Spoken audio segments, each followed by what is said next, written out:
볼지어다 내가 문 밖에 서서 두드리노니 누구든지 내 음성을 듣고 문을 열면 내가 그에게로 들어가 그와 더불어 먹고 그는 나와 더불어 먹으리라. 아멘. 영광 중에 거하시는 하나님 아버지, 오늘도 거룩한 주님의 날 저희들이 하나님 앞에 설 수 있으니 진심으로 감사를 드립니다. 한량없이 베풀어 주시는 우리 하나님의 놀라우신 은총들을 기억하며 전심으로 올려드리는 저희들의 찬양과 경배를 받아 주시옵소서. 예배를 통하여 시대를 이기는 큰 은혜와 능력을 받게 하여 주시옵소서. 예수님의 이름으로 기원하옵나이다. 아멘. 1장 찬송입니다.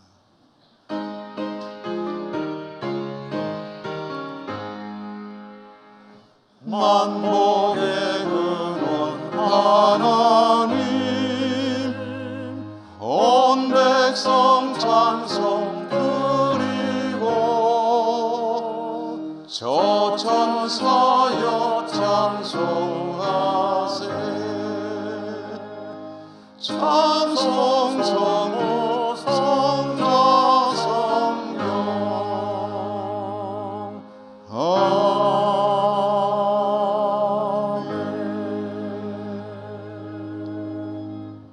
고백의 기도를 함께 드리시겠습니다.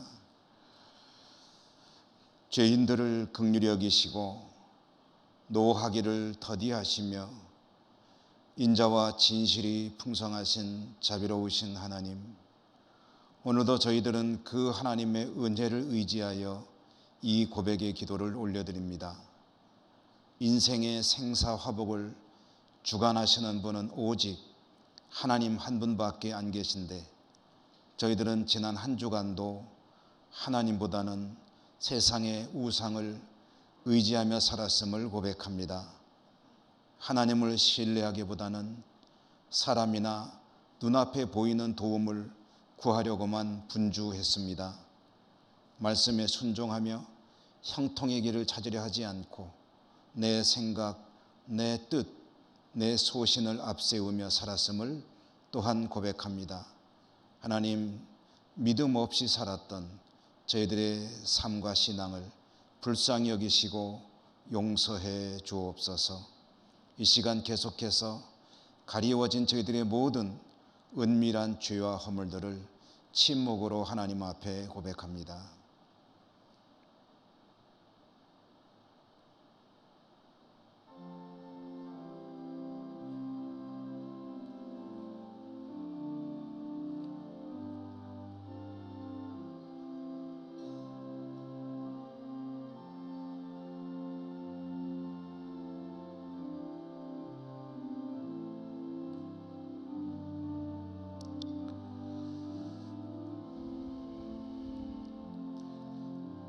하나님의 사죄의 말씀입니다. 그가 우리를 흑암의 권세에서 건져내사 그의 사랑의 아들의 나라로 옮기셨으니 그 아들 안에서 우리가 속량 곧 죄 사함을 얻었도다. 아멘. 성시교독입니다. 교독문 9번 시편 15편입니다. 여호와여, 주의 장막에 머무를 자 누구 오며 주의 정직하게 행하며 공의를 실천하며 그의 혀로 남을 허물하지 아니하고 그의 이웃에게 악을 행하지 아니하며 그의 눈은 망령된 자를 멸시하며 그의 마음에 서원한 것은 해로울지라도 변하지 아니하며 뇌물을 받고 무죄한 자를 해하지 아니하는 자이니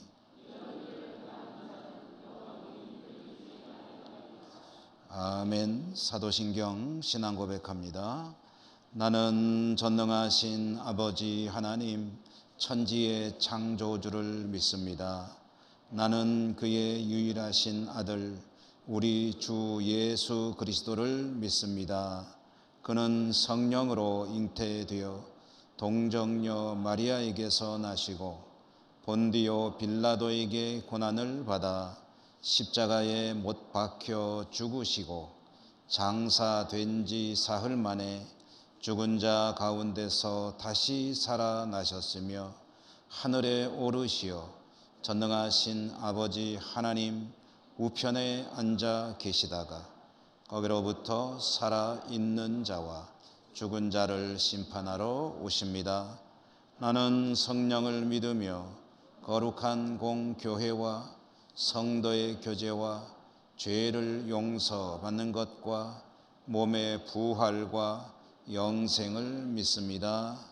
아멘. 앉으셔서 287장 찬송 부르겠습니다.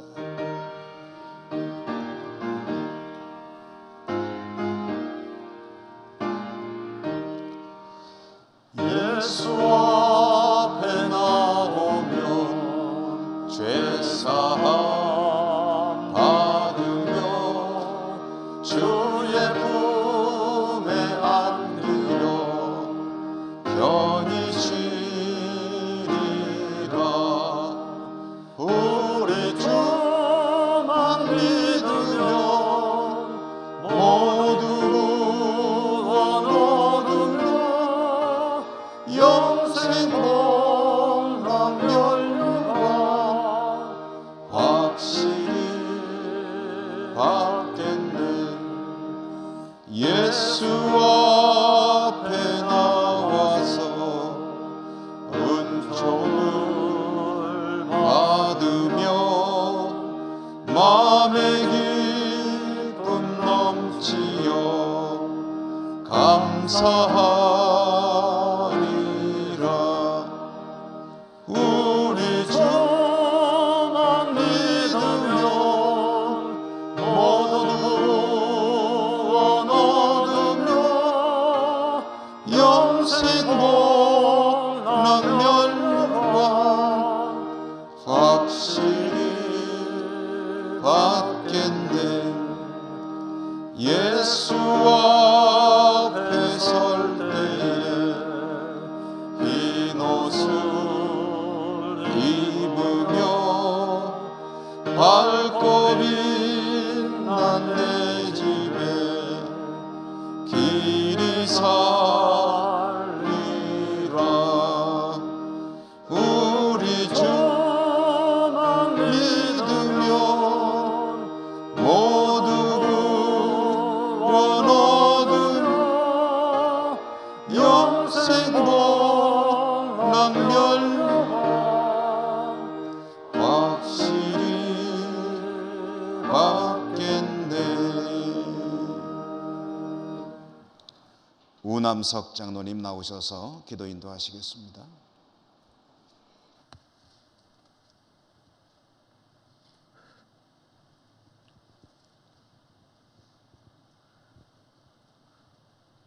오늘의 기쁨 되시고 영원한 생명이신 하나님 아버지, 이 시간 찬송과 영광을 올려드립니다.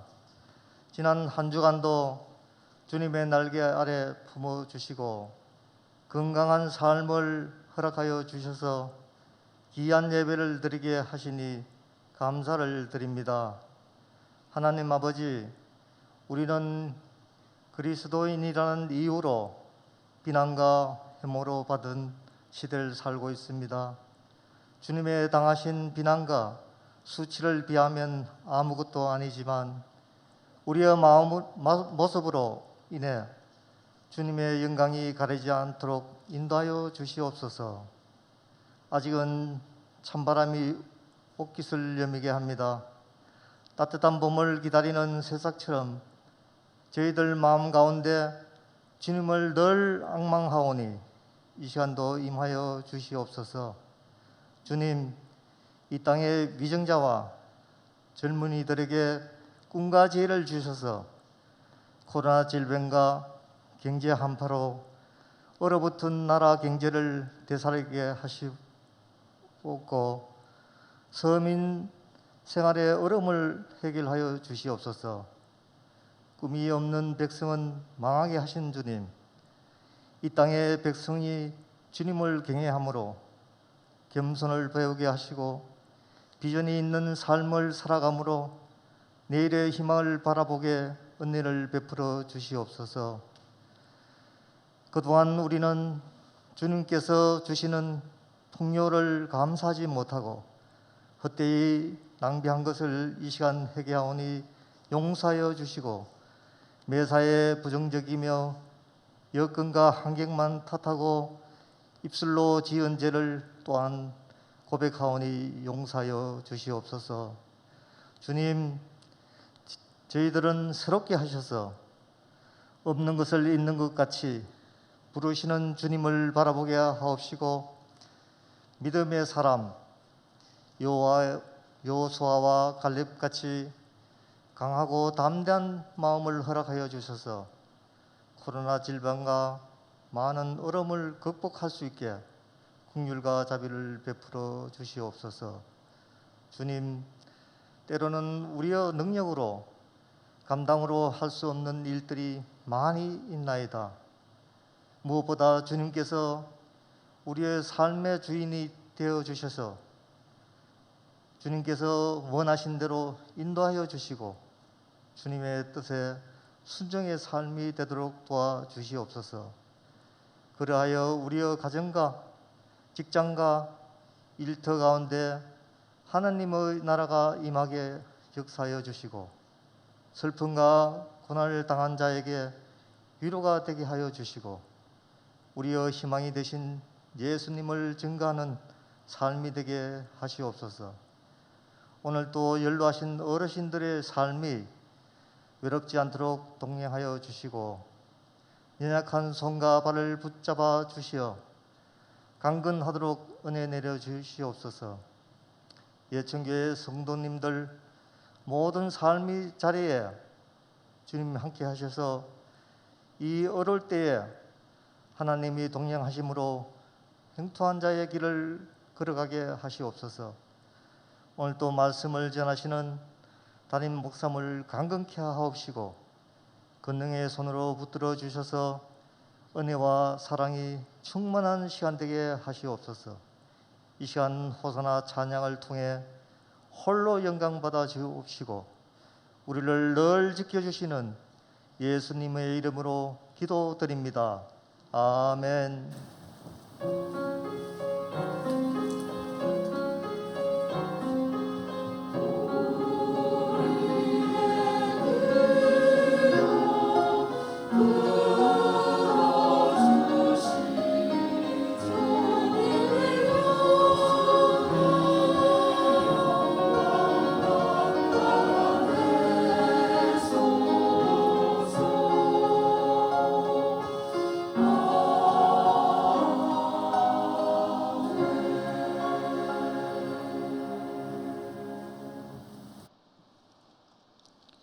오늘 하나님께서 주시는 말씀을 봉독하겠습니다.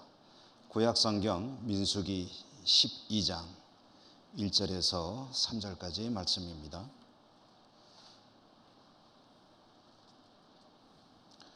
모세가 구수 여자를 취하였더니 그 구수 여자를 취하였으므로 미리암과 아론이 모세를 비방하니라.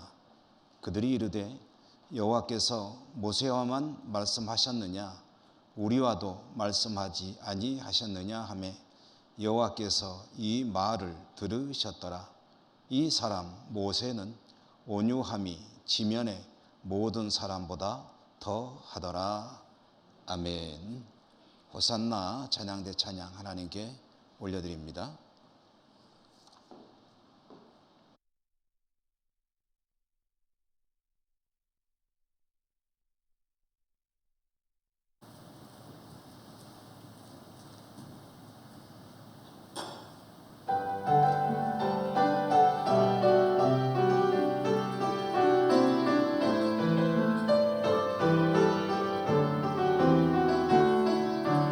세상의 근심만으로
아멘.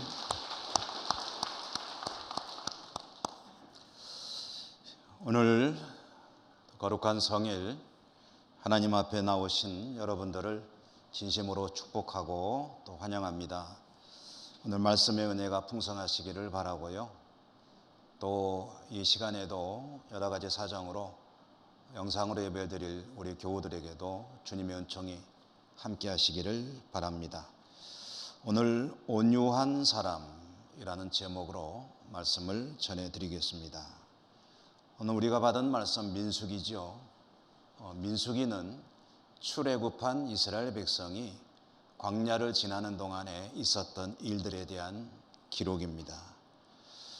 광야의 삶을 사는 동안 이스라엘 백성들 참 많은 일들이 있었는데 이 민수기는 주로 이스라엘 백성들이 신앙과 삶에 있어서 실패한 이야기들을 다루고 있습니다. 그래서 민수기라는 이 성경은 하나님 백성들이 하나님 백성으로 사는 일에 실패한 이야기들의 기록이라고 이해를 해도 되겠습니다. 이렇게 하나님 백성들의 신앙과 삶의 이야기가 많이 들어있는 이 민수기를 통해서 저와 여러분 우리들은 성도의 모습, 교회의 모습, 그리고 나의 모습을 볼 수가 있게 됩니다. 현재의 모습도 볼 수 있거니와 장차 앞으로 나아가야 될, 힘써야 될 그런 방향도 이 민수기를 통해서 우리는 깨닫게 됩니다.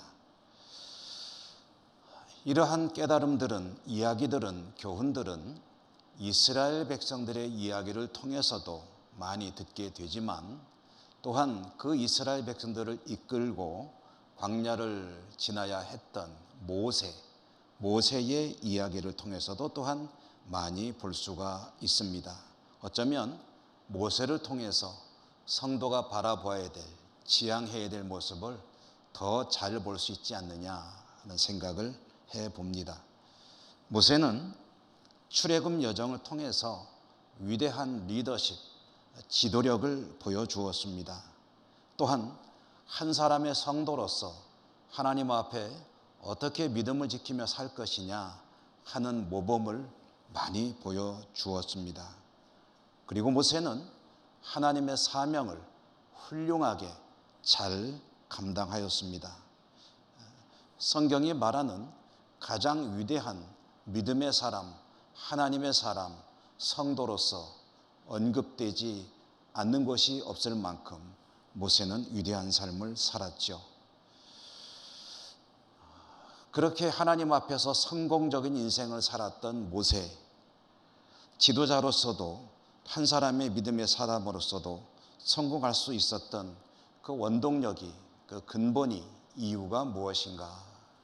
여러 가지를 이야기할 수 있겠습니다만은 오늘 우리가 받은 말씀은 그 중에 아주 중요한 것 한 가지를 말씀해 주고 있습니다. 무엇입니까?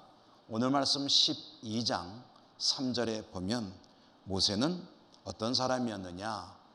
온유한 사람이었다라고 말씀을 합니다. 온유한 사람, 어느 정도나 온유했느냐 하고 또한 보니까 성경의 표현을 빌어오면 세상에 어떤 사람보다도 더 온유한 사람이었다.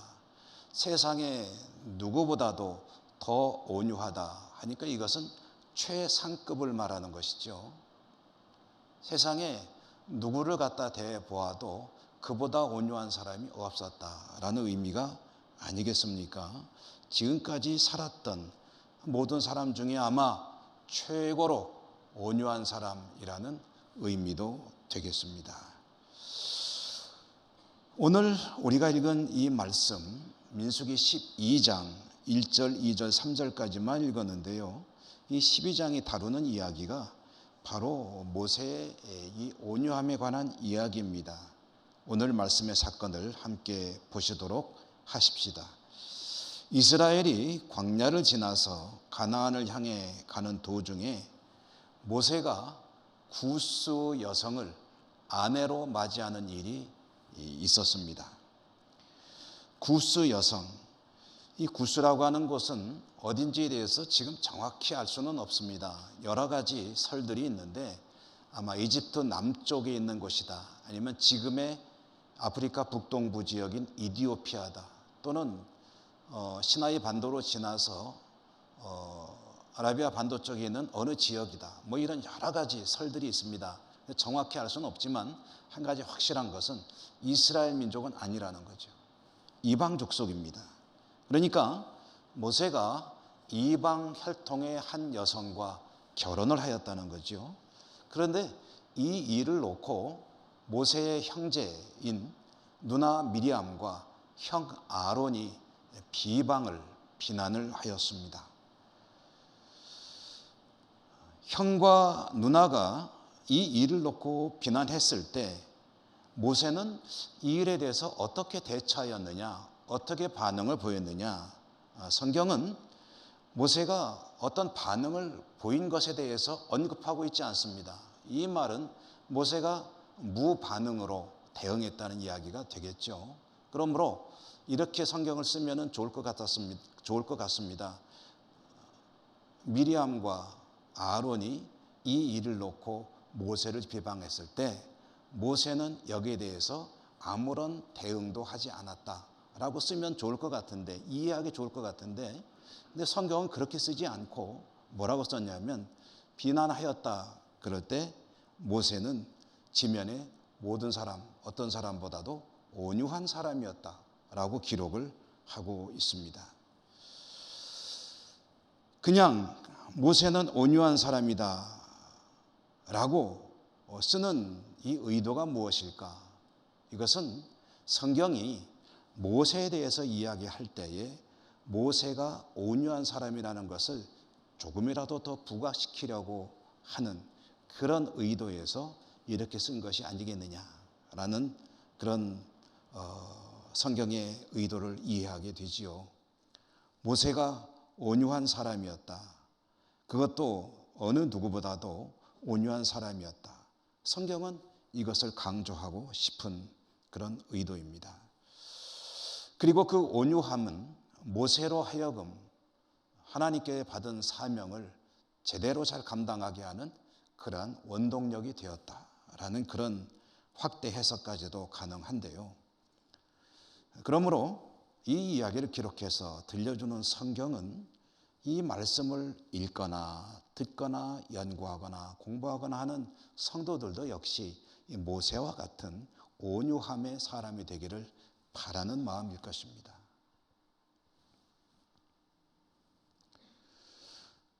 온유한 사람에 대해서는 우리 주님께서도 강조를 하신 바가 있었죠. 산상수훈 첫 대목인 8가지 천국 시민의 복에 대해서 주님께서 말씀을 주실 때요, 8가지 복 중에 온유한 자의 복에 관한 말씀이 들어 있습니다. 온유한 자는 복이 있나니 땅을 기업으로 받을 것이다. 온유한 자가 땅을 차지할 것이다 라고 하면서 주님께서 온유한 자의 복의 말씀 주셨을 때 이것은 온유를 강조하는 말씀이 아니겠습니까? 온유한 자가 땅을 차지할 것이다 라고 말씀할 때 이것은 온유하면 땅 부자 된다는 이야기는 아니겠죠. 토지를 많이 소유한, 부동산에 대해서 아주 많은 것을 가진 그런 부유한 삶을 살 것이다 라는 이야기는 아니고, 여기서 말하는 땅은 무엇이냐 하면은 하나님의 나라, 천국을 의미하는 것이죠. 그러니까 온유한 자가 누리는 복이 뭐냐면 그가 바로 천국 시민이다 라는 그런 말씀입니다. 그런데 여러분, 성경은 가끔 거꾸로 뒤집어서 읽어보는 것이 어쩌면 성경의 뜻을 더 잘 알 수 있는 그런 읽는 방법인 것 같습니다.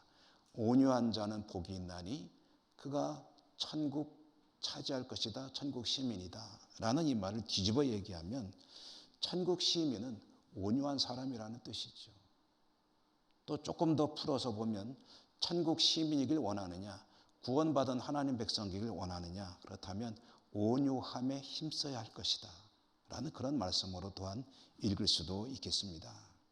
자, 이제 온유에 대해서 몇 가지 말씀을 드렸는데요, 여기 이쯤 되면 우리가 자, 온유함을 추구해야 되겠다라는 생각은 할 수가 있을 텐데, 그런데 그 온유라는 게 구체적으로 뭡니까? 온유함의 실체가 뭡니까? 라는 그런 질문을 할 수가 있겠죠.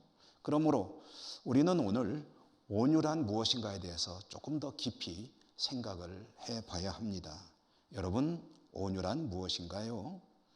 여러분이 생각하시는 온유는 어떤 것입니까? 무엇을 어떻게 하는 것이 구체적으로 무엇이 온유인가? 국어사전을 찾아보니까 온유라는 단어에 대해서 이렇게 뜻을 풀이하고 있습니다. 성격이나 태도가 온화하고 부드러운 것이다. 성격이나 태도가 온화하고 부드러운 것이다.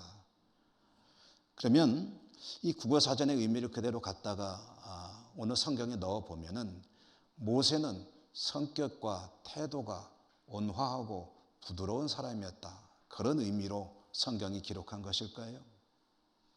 물론 그런 의미가 전혀 없는 건 아니겠죠. 그러나 성경이 말하라고 하는 내용은 성격이나 태도가 온화하고 부드럽다는 이야기를 하려는 것은 아닐 것입니다.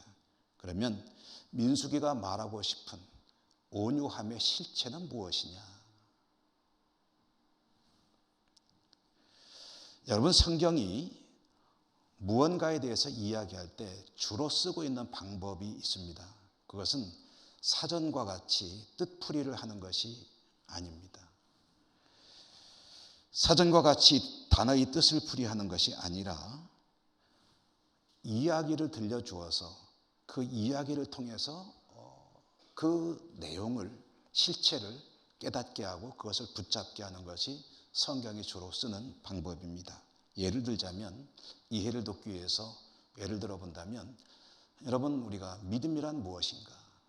라고 질문할 때 히브리서 11장에 보니까 믿음은 바라는 것들의 실상이요 보지 못하는 것들의 증거라고 나와 있는데, 여러분, 그게 믿음의 뜻풀이는 아닙니다. 믿음이란 이런 것이라고 정의한 것도 아닙니다. 성경은 믿음이 무엇입니까? 라고 질문한다면은, 그러면 믿음의 사람들이 살아온 이야기, 믿음의 이야기를 읽게 합니다. 그리고 그것을 통해서 믿음에 대해서 계시합니다. 그래서 히브리서 11장에도 보니까 믿음은 바라는 것들의 실상이요 보지 못하는 것들의 증거니 선진들이 이로써 증거를 얻었느니라 라고 해놓고 그 밑에 아주 길게 믿음의 사람들의 이야기를 기록해 나가고 있습니다. 믿음의 사람 할 때 제일 먼저 떠오르는 인물 하면은 아브라함을 생각할 수 있겠죠. 믿음이 무엇인지 궁금합니까? 그렇다면 아브라함의 이야기를 읽으십시오. 성경의 의도는 그것입니다. 아브라함의 믿음은 어땠습니까? 하나님께서 그에게 너의 고향을 떠나라. 익숙한 모든 삶의 환경을 떠나라. 그래서 내가 네게 지시할 땅이 있는데 그리로 가라 라고 말씀하셨을 때 아브라함은 그 말씀이 사실 따르기 어렵거든요. 그런데 그 말씀에 따라서 인도하시는 대로 어딘지도 모르고 갈 바를 알지 못하고 갔다. 이것이 믿음의 시작이다. 아브라함을 통해서 들려주는 이야기는 그것입니다. 하나님 말씀에 따라서 지금의 모든 익숙한 환경이나 이런 것들을 일단은 벗어나는 것. 나는 거기에 머물고 싶지만 하나님이 원하시면 그것을 떠나는 것. 그게 믿음의 시작이라는 말씀입니다. 중간에 많은 일들이 있었죠. 그리고 믿음의 결국, 완성, 결말은 무엇이냐 할 때 하나님께서 아브라함에게 가장 귀한 것을 내놓으라고 그러셨죠. 뭡니까? 100살에 얻은 아들, 하나밖에 없는 독자 이삭을 바쳐라 라고 할 때에 아브라함은 성경을 잘 읽어보면 주저하지 않고 바쳤다는 것을 알 수가 있습니다. 그러니까 하나님께서 원하시면 가장 소중한 것까지도 드릴 수 있습니다. 드립니다. 이것이 믿음의 완성이다. 그러므로 믿음이 무엇인지 궁금합니까? 그러면 처음에 이렇게 시작돼서 이것으로 완성되는 것이 믿음입니다. 라는 것을 아브라함의 이야기를 통해서 들려줍니다. 온유란 무엇인가?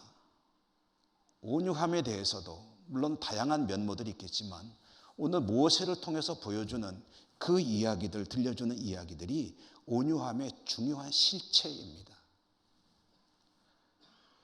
오늘 3절까지 읽었는데요. 이 내용 전반적인 이야기를 다시 한번 말씀을 상세하게 앞에보다 조금 더 상세하게 드려보도록 하겠습니다. 모세가 구수혈통의 여인을 아내로 맞이했습니다. 그러자 누나와 형이 비난하고 나섰습니다. 그런데 그들은 어떻게 비난했느냐 방법을 보니까 모세를 찾아와서 조용히 이복의 동생 이거 자네 잘못한 것 같네 라고 말하지 않았습니다. 아마 누나와 형이라면 그렇게 하는 것이 옳았을 것입니다. 모세는 사실 많이 힘겨운 상황 가운데 있었습니다. 하나님 외에 가장 의지할 만한 사람이 누나와 형일 것입니다. 아무래도 피부치니까. 그런데 누나와 형이 찾아와서 그렇게 했더라면 충고로 받아들이고 거기에 대해서 뭔가 대책을 세울 수도 있었을 것입니다. 그런데 그렇게 하지 않고 모세를 공개적으로 비난할 때 모세가 겪는 그런 아픔은 어땠을까? 그들은 모세를 공개적으로 비난했습니다. 그런데 그것도 모세를 향해서 면전에서 비난했으면 그나마 조금 괜찮았을지 모르겠습니다. 그들은 모세를 향해서 그렇게 말하지 않고 소위 말하는 뒷담화를 했습니다. 사람들에게 모세를 욕하며 다닌 것이죠. 여러분, 우리도 사노라면 뭐 이런 일이 없지는 않지요. 실수를 할 때도 있고 그 실수에 대해서 다른 분들로부터 어떤 꾸짖음을 들을 때도 있고 지적을 받을 때도 있고 그런 여러 가지 상황들을 만날 수밖에 없는데요. 내가 무슨 실수를 했다고 할 때, 혹시 잘못했다고 할 때 여러분 조용히 찾아와서 거기에 대해서 말해주면 어쩌면 굉장히 고마운 겁니다. 나도 미처 깨닫지 못했던 것을 와서 조용히 지적해주고 말해주고 내 생각은 이런 것 같은데 라고 또 정중하게 표현을 해주면 너무 고맙고 또 내 실수를 깨달을 수 있고 교정할 수도 있죠. 그런데 그것을 공개적으로 사람들 앞에서 거의 망신 주는 것처럼 이야기를 꺼내면 참 야속하겠죠. 그것도 남도 아니고 피부치가 그런다면 더 그렇지 않겠습니까?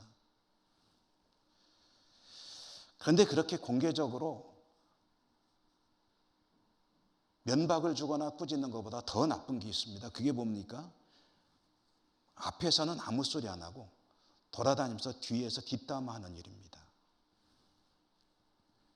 본인 앞에서는 내색도 안 해요. 그러다가 뒤에 모여가지고 수근수근하고 그리고 비난하고 욕하고, 이것은 정말로 분노하지 않을 수 없는 일입니다. 가장 질도 나쁜 것이고 그리고 있어서는 안 될 일이 바로 이 뒷담화입니다. 본인 앞에서는 말하지 않고 뒤에서 수근수근 또는 공개적으로 비난하는 것. 모세가 지금 그런 일을 당하고 있는 겁니다. 그런데요, 여러분 오늘 조금 더 들어가 봅시다. 누나와 형이 모세에 대해서 비난하는 내용을 보니까 무엇 가지고 말했다고 했습니까? 시작할 때는 모세가 구스 혈통 이방 여성과 결혼한 문제를 가지고 아론과 미리암, 누나와 형이 그 문제를 걸고 넘어졌는데, 그런데 그들이 다니면서 한 이야기를 보았더니 모세가 글쎄 내 동생이지만 이방 여성하고 결혼했네, 어찌 이럴 수가 있나 라고 말한 것이 아니라 다른 이야기를 하고 다녔습니다. 다른 이야기가 무엇입니까? 오늘 2절에 보면 그들이 이르되 여호와께서 모세와만 말씀하셨느냐 우리와도 말씀하지 아니하셨느냐. 이 말은 속뜻을 좀 풀어보면 모세만 하나님과 교통하는 지도자냐? 우리도 지도자다 라는 이야기고요. 또 그 속에도 이르는 진짜 속뜻을 조금 더 가미해서 풀어보면 모세만 하나님의 종이고 모세만 민족의 지도자냐? 우리도 하나님의 종이고 우리도 이 민족 지도자다. 그런데 모세만 왜 그렇게 잘난 척하고 왜 우리는 제대로 대접도 못 받고 이러는 것이냐? 이거 뭐 잘못된 거 아니냐? 모세 봐라, 잘하는 게 뭐 있냐? 그러면서 거기에서 이제 하나의 구실로 등장하는 게 이방 여자 데리고 살지 않느냐? 그러니까 여러분, 이 두 사람이 정말 하고 싶은 이야기는 이방 여성하고 결혼한 그 문제가 아닙니다. 정말 하고 싶은 것은 모세에 대해서 기분이 나쁘다는 거죠. 시기 질투가 난다는 거죠. 나보다 동생인데 나보다 더 대접받는 것이 나는 정말 기분 나쁘다는 얘기입니다. 백성들은 모세만 인정하는 것 같고 자신들은 잘 알아주는 것 같지도 않다는 생각에 질투가 나고 화가 나고 분노가 쌓이게 되고, 그러다가 모세가 뭐 하나 잘못한 일이 실수한 일이 생기니까 그걸 꼬투리 잡아서 진짜 하고 싶은 말들을 거기다 갖다 뒤집어 씌워가지고 사람들에게 뒷담화하고 다니고 있었다. 이것이 오늘의 상황입니다. 이 일은 그 뒤에 나오는 이야기를 또 계속 읽어보면은요, 아론보다, 형인 아론보다는 누나인 미리암이 주도했던 것 같습니다. 그 뒤에 이들이 하나님께 이제 벌을 받거든요. 그런데 아론보다는 누나인 미리암에게 이 징계가 집중되는 것을 보면 주모자는 미리암이고 아론은 그저 동조하며 따라다닌 정도가 아니었나 하는 생각을 하게 됩니다. 여러분, 이 일을 주도한 것이 미리암이다라고 하니까 또 우리는 사람이라는 존재에 대해서 다시 한번 생각해 보지 않을 수가 없습니다. 인간이 얼마나 취약하고 나약한 존재인가. 여러분, 미리암이 누굽니까? 모세의 누나지요. 어떤 누나입니까? 모세가 태어나서 3개월 되었을 때 남자애들은 다 갖다 나일강에 버리라 했는데, 근데 모세를 출산한 그 부모는 모세의 부모는 아이를 버릴 수가 없습니다. 그래서 집안에서 키웠습니다. 숨기고. 그런데 3개월이 되니까 아이가 점점 이제 소리가 커지고 더 이상 숨길 수가 없게 되죠. 살 수 없이 아이를 갖다 버리는데 이제 갈대 상자를 만들어 가지고 거기에 아이를 담아서 나일강에 그 갈대밭 숲에다 갖다 놓았다. 아마 떠내려가게 되겠죠. 아니면 뭐 나일강에 무슨 수중에 사는 짐승들이 어떤 해코지를 할지도 모르죠. 모세의 목숨은 경각에 달려있게 된 것이죠. 그런데 그때 애굽의 공주가 물가에 나왔다가 모세를 건져서 이 아기를 데리고 이제 궁으로 돌아가려고 하는데, 그때 갈대숲에 아기를 버리고 하던 이 모든 광경을 쫓아가서 숨어서 지켜보던 사람이 바로 이 미리암 누나였습니다. 그렇게 지켜보다가 공주가 아기를 데리고 가려고 하니까 그때 이 나이가 몇 살이나 됐겠어요? 어리겠죠. 근데 뛰쳐나갑니다. 나가가지고 공주님, 아니 어디 이 히브리 노예 어린 것이 이집트 공주 면전에 와가지고 나올 수도 없을 뿐더러 이런 말을 한단 말입니까? 그런데 했습니다. 왜요? 그 동생을 어떻게든 살리고 싶은 마음에 뛰쳐나가가지고 공주마마 혹시 유모가 필요하시지 않으십니까? 제가 잘 아는 그런 여성이 있는데 그런 부인을 좀 소개해드리면 어떨까요? 라고 제안을 했고 결국은 모세가 어머니에게 이제 모유를 공급받으면서 성장하게 되는 그 일을 한 게 누구냐? 미리암입니다.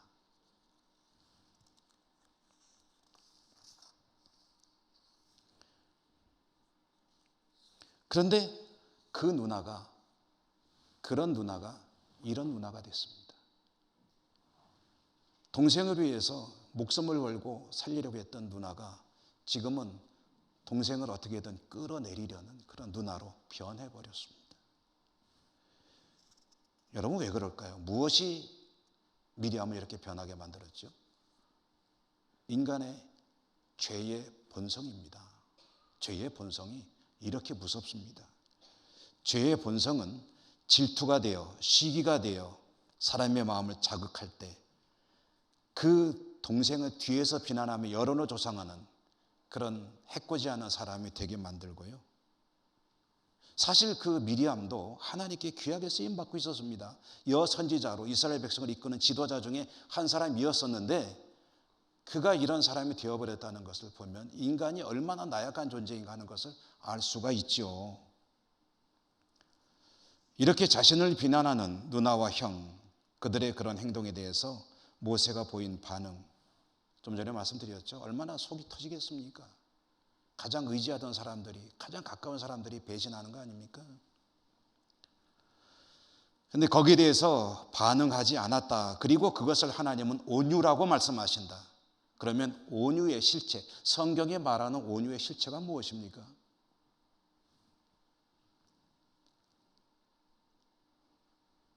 반응하지 않는 게, 꾹 참는 게 온유입니까?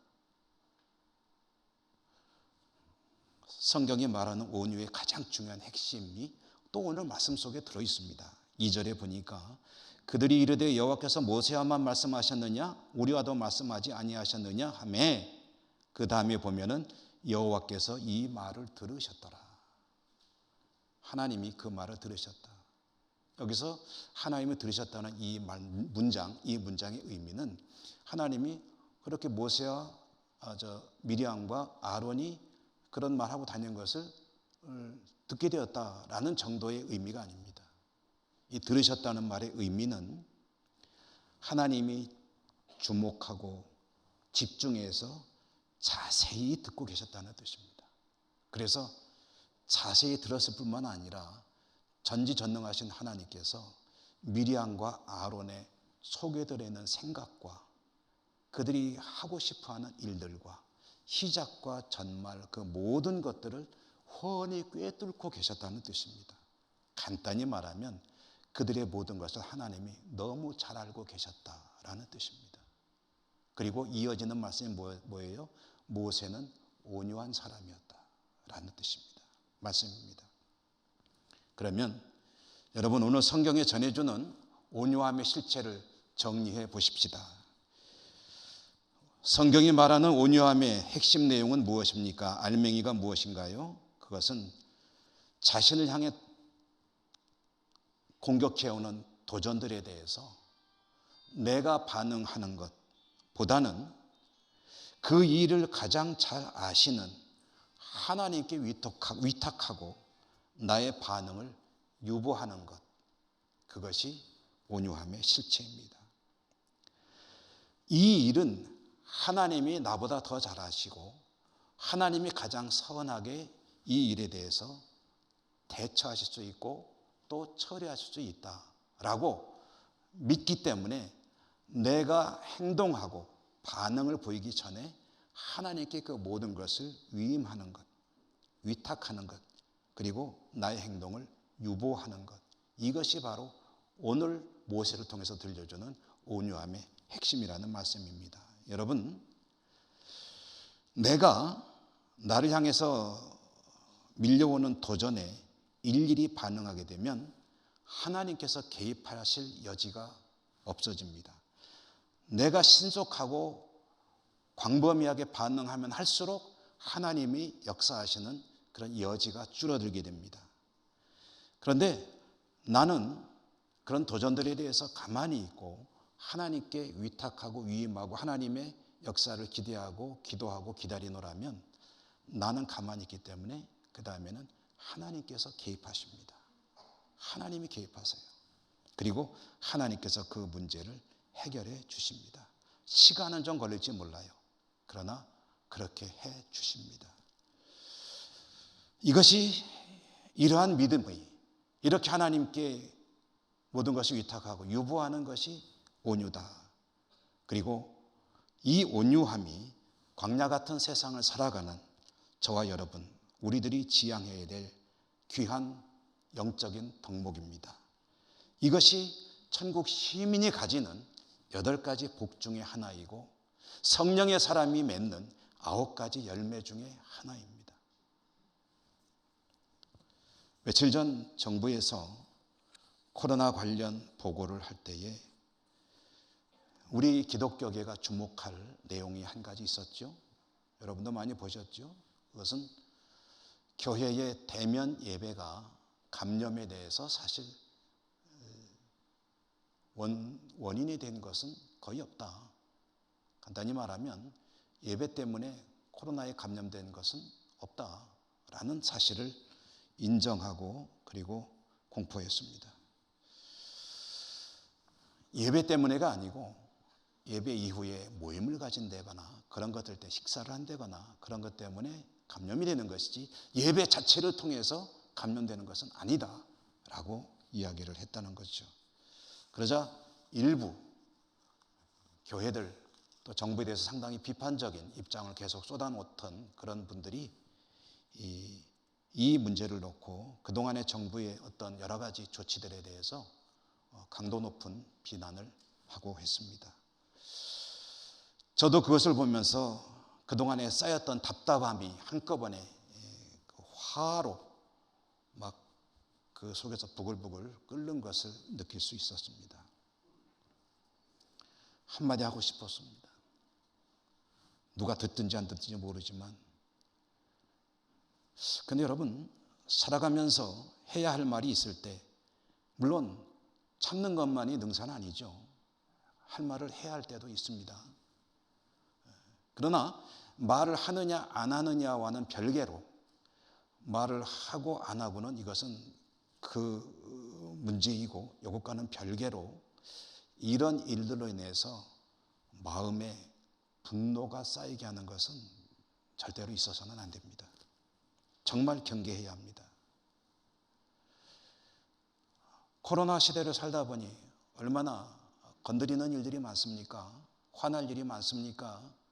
그리고 그 가운데서 얼마나 예민하게 우리는 살아가고 있습니까?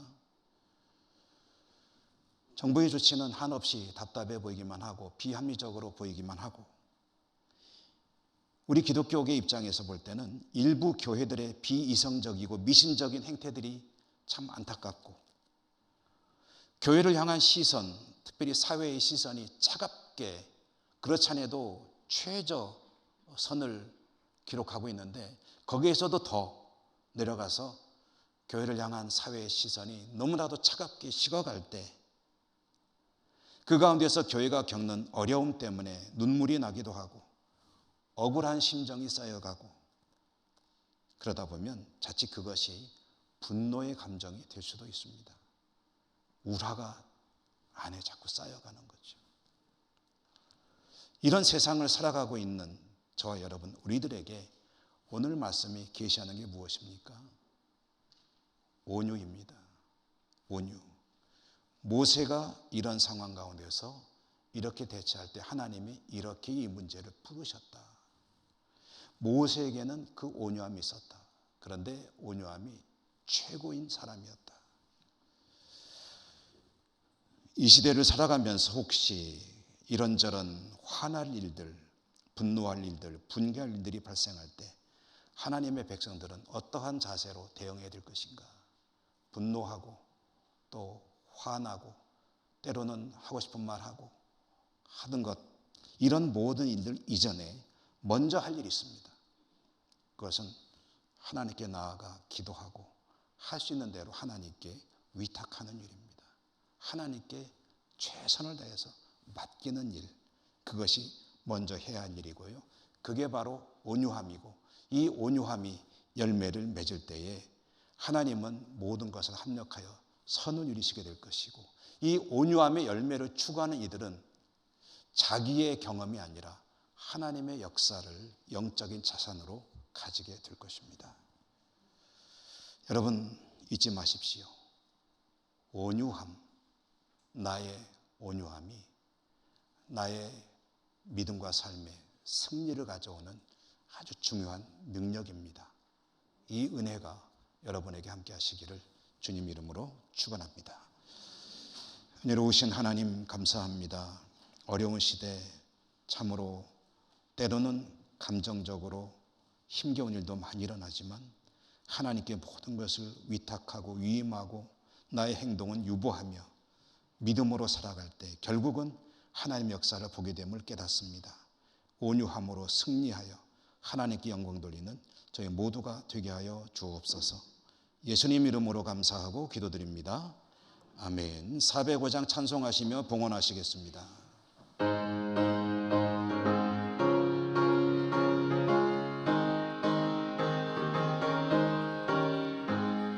주의 친절한 발에 안기세 우리 마음이 평안하리니 항상 기쁘고 복이 되겠네 영원하신 발에 안기세 주의 발에 그 크신 발에 안기세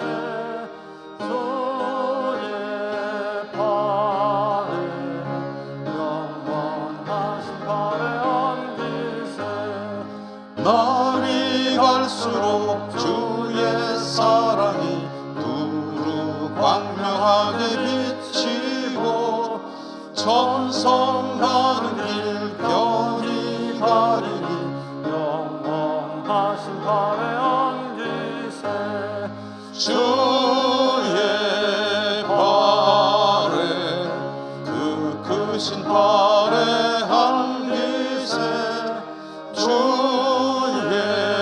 발에 영원하신 발에 안기세 주의 보좌로 나아갈 때에 기뻐 찬미 소리 외치고 겁과 두려움 없어지리니 영원하신 발에 안기세 주의 발에 그 크신 발에 안기세 주의 발에 영원하신 발에 안기세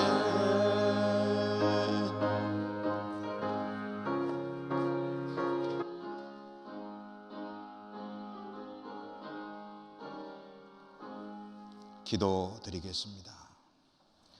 사랑의 하나님, 오늘도 하나님을 예배하는 저희들 하나님 앞에 빈손으로 나오지 않고 정성껏 예물을 준비해 가지고 나왔습니다. 믿음으로 감사로 하나님께 모든 것을 위임하며 위탁하며 올려드리는 이 예물 기쁘게 받아주시고 저희들의 삶이 더욱 복되게 하여 주옵소서. 험난한 세상이지만 나의 감정이 아니라 믿음으로 온유함의 열매로 하나님 앞에 승리하고 영광 돌리는 삶이 되게 하시고 그렇게 살아갈 수 있도록 풍성한 은혜와 은사를 더하여 주옵소서. 또한 어려운 시대를 살아가는 저희들의 현실적인 삶도 궁핍하지 아니하고 하나님 은혜 가운데 풍성하고 넉넉하도록 하나님께서 인도하시며 채워주시고 축복하여 주옵소서. 예수님 이름으로 감사하고 기도 올리옵나이다. 아멘.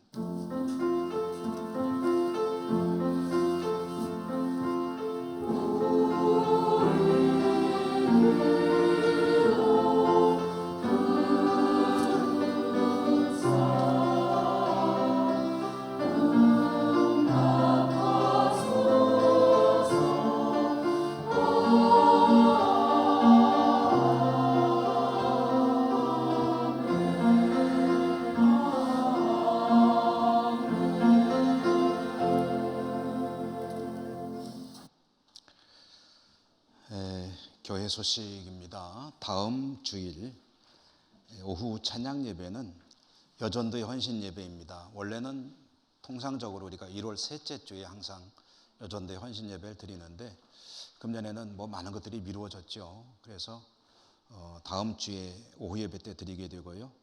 강사로는 우리 예천 시찰의 대광교회의 임영자 목사님 오셔서 말씀을 전해 주실 것이며 이 헌신 예배 시간에는 헌금 순서가 있음을 알려드립니다. 그리고 이제 명절 설명절이 다가오는데요. 설명절에 혹시 가정에서 예배 드리실 분들이 계시면은 예배 순서지가 준비되어 있습니다. 안내 데스크에 있는데 필요하신 분들이 한 분씩 가져가셔서 설 명절 때 예배를 드리시면 되겠습니다. 오늘 2월 정기재직회가 있습니다. 1월 정기재직회는 우리가 모이지 않기 때문에 할 수 없이 지나왔고요. 2월 정기재직회가 이제 1월 달에 했어야 될 하지 못한 2020년도 우리 교회 재정 결산에 대해서 보고를 받고 이제 매듭을 지어야 합니다. 그래서 2월 정기재직회는 여러 가지 사안과 함께 이 결산안을 다룬다는 것을 말씀드리고요. 오늘 2부 예배 후, 이 예배 후에 이 자리에서 있게 되겠습니다. 그리고 이제 공동의회도 있습니다. 이게 한 주 격차를 두고 사실 통상적으로 하는데 여러 가지로 시간이 겹치다 보니까 오늘 하게 되었습니다. 그래서 정기재직회를 오전 예배 마치고 하고 이 공동의회는 오후 예배 시간에 하게 되겠습니다. 공동의회 안건은 재직회와 마찬가지로 작년도 이제 결산안을 매듭을 지어야 됩니다. 그래서 작년 결산이 재정 결산이 완전히 끝나게 되는 거고요. 그다음에 또 한 가지 안건이 있습니다. 우리 당에서는 이제 연말에 은퇴하신 권정대 장로님 26년 조금 안 됩니다만 26년 가까이 교회를 섬기셨는데 교회 법에 의하면 20년 이상 교회를 섬긴 장로님들을 명예를 보존하기 위해서 이제 교회가 원로 장로로 추대를 할 수가 있습니다.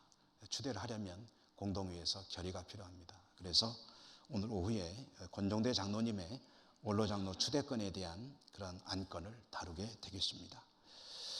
원로 목사님께서 설교집을 만드셨습니다. 그래서 교회로 우리 교우들에게 가정당 한 부씩 좀 배부해달라 하고 책을 보내셨습니다. 그래서 구역장님을 통해서 이 책을 배부해 드릴 텐데요.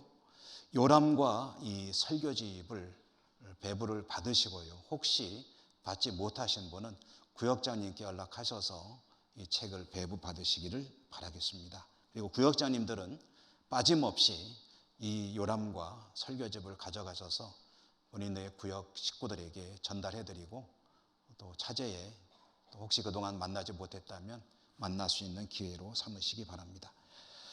마스크 꼭 쓰시고요. 관리 집사님 직원 채용 공고 계속되고 있습니다. 임경한 집사님 예천 이테크 코아로 아파트로 이사하셨다는 소식을 전해드립니다. 우리 곁에 계신 분들과 축복의 말씀, 사랑의 교제 인사를 나누면서 일어나겠습니다. 사랑합니다. 축복합니다. 승리하십시오. 주기도성과 축도로 예배를 마치겠습니다.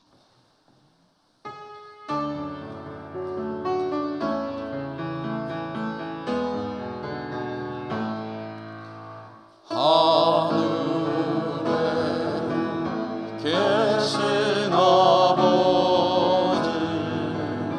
이름 거룩하사 주님 나라 임하시고 뜻이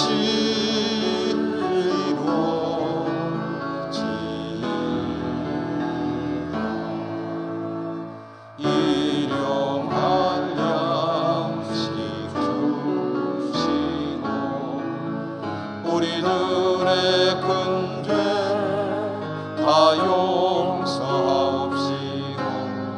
또 시험에 들게 마시고 악에서 구원하소서. 내게 주의 나라 주의 권세 주의 영광 영원히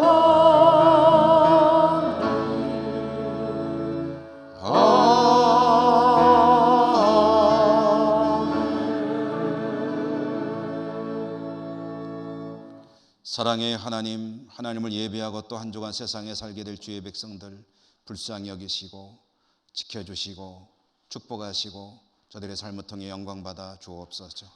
온유의 은사와 능력을 더해 주시고 세상에서 승리하는 삶이 되게 하시며 흩어져 살아가는 우리 모든 가족들 어디에 있든지 하나님 찾아가 주시고 안보해 주시고 축복하여 주옵소서.